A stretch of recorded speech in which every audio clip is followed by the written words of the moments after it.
की दासबोध हा असा एकमेव भारतीय आध्यात्मिक ग्रंथ आहे ज्याची सुरुवात गणेशाला वंदन, सरस्वतीला वंदन अशी पठडीतली टिपिकल न होता एका स्वभावसुलभ प्रश्नाने होते.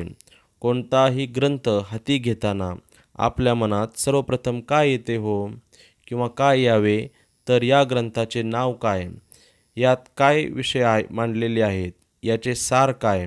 मी हा ग्रंथ का वाचावा? वाचकांची हीच मनोवृत्ती ध्यानात घेऊन समर्थ दासबोधाची सुरुवात दासबोध लिहून घेणाऱ्या कल्याणस्वामींच्या अर्थात प्रातिनिधिक श्रोत्यांच्या एका प्रश्नाने करतात.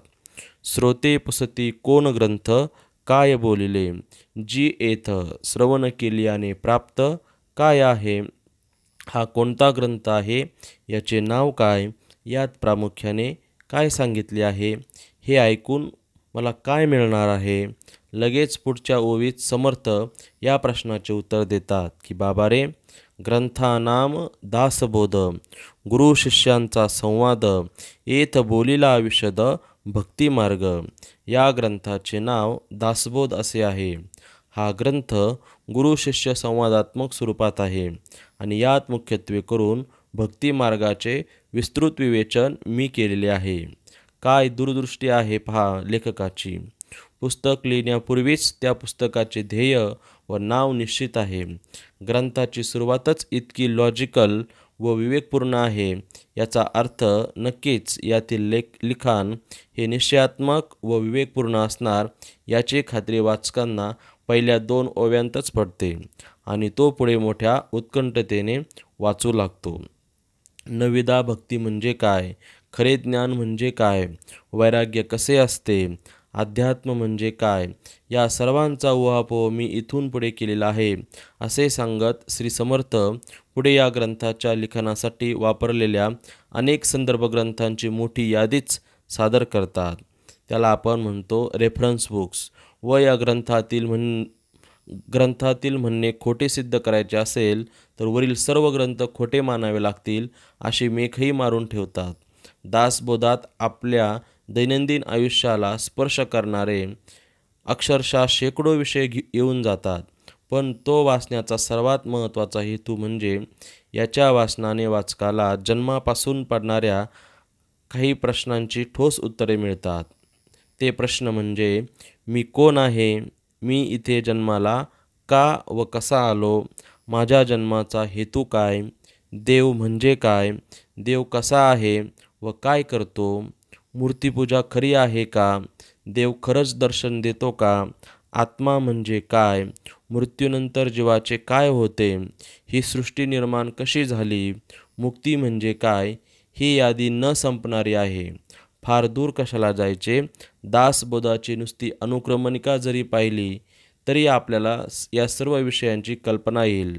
राजकारण, समाजकारण, अर्थकारण, राष्ट्रकारण, अध्यात्म, लोकस्वभाव, सृष्टीरचना, साहित्य, संगीत, व्यक्तिमत्व विकास, व्यवस्थापन, प्रयत्नवाद, ध्येयनिष्ठा, ज्ञानवाद, धर्म, विवेकवाद, चातुर्य लक्षणे, धूर्तपणा, दिनचर्या, साधनेची मूलभूत तत्त्वे, गणित, विज्ञान, रसायनशास्त्र, भौतिकशास्त्र, जीवशास्त्र, वनस्पती विज्ञान, भाषा, इतिहास, भूगोल, इतकेच काय, अगदी तत्कालीन लोक देत असलेल्या शिव्यांचीही नोंद या ग्रंथात समर्थांनी करून ठेवलेली आहे.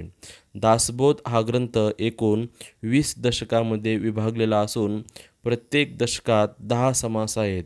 मूळ ग्रंथ अत्यंत सोप्या मराठी भाषेतच असल्याने मराठी बोली भाषा येणाऱ्या कुणालाही तो सहज समजेल असा आहे. विशेषतः समर्थकालीन अन्य पत्रव्यवहार व ग्रंथरचना पाहता समर्थांनी मुद्दाम काळाच्या पुढे जाणाऱ्या सोप्या भाषेत ग्रंथ लिहून आपला दृष्टेपणाच अधोरेखित केलेला आहे. एकेका समासात एक एक विषय घेऊन समर्थांनी संसारिकांना, साधकांना, निस्पृहांना, विरक्तांना, सर्वसामान्यांना, बालकांना, प्रौढांना, सर्व जाती पंथ धर्माच्या स्त्रीपुरुषांना, मानवी मनाला उपदेश केला आहे. दासबोधातील एक एक समास म्हणजे जणू काही एकेका मनुष्यजन्माच्या अनुभवांची शिदोरी ठरावी इतका ओतप्रोत कल्याण संदेश त्यात भरलेला आहे. दासबोधाची रचना समर्थांनी मोठ्या कल्पकतेने केलेली आहे. यातील 200 समास म्हणजे जणू काही 200 वेगवेगळे प्रबंधच असून दासबोध हा त्यांचा संग्रह मात्र आहे.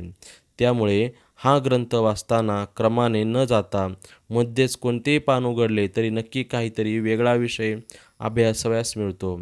त्यामुळे एकाच बैठकीत संपूर्ण ग्रंथ वाचायला पाहिजे असे बंधनच उरत नाही. अर्थात अभ्यासकांसाठी सक्रम वाचन हे कधी अधिक श्रेयस्करच. या ग्रंथाचे पारायण देखील करतात. हा ग्रंथ वाचणाऱ्यास रोकडी प्रचिती येणारच असा समर्थांचा खणखणीत विश्वास व आशीर्वाद आहे. अनायासे आपल्याला मनुष्यजन्म लाभलेला आहे, तोही या भारतवर्षात, तोही महाराष्ट्र देशात. मराठी भाषेचे ज्ञान काही विशेष कष्ट न घेता आपणास झालेले आहे. मग मागे का राहायचे? हा ग्रंथ प्रत्येकाने आपल्या उभ्या हयातीत निदान एकदा तरी संपूर्ण वाचावाच. दासबोध एकदा वाचलेला मनुष्य मिळतच नाही, कारण तो एकदा वाचला की पुन्हा पुन्हा वाचत राहावा असा मोह कुणालाही होतो. समर्थांच्या शब्दात सांगायचे तर, भक्तांचे निसाभिमाने कृपा केली दाशरथीने, समर्थ कृपेची वचने तो हा दासबोध श्रीराम. 20 दशक दासबोध श्रवणद्वारे घेता शोध, मननकर्त्यास विशद परमार्थ होतो श्रीराम. 20 दशक 200 समास, साधके पहावे सावकास, विवर्ता विशेषाविशेष कळो लागे. ग्रंथाचे करावे स्तवन, स्तवनाचे काय प्रयोजन, येथे प्रत्ययास कारण प्रत्ययो पहावा श्रीराम. जय जय रघुवीर समर्थ.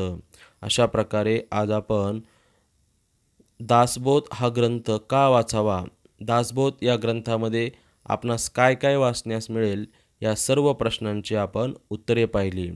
जय जय रघुवीर समर्थ. श्रीराम जय राम जय जय राम. श्रीराम जय राम जय जय राम.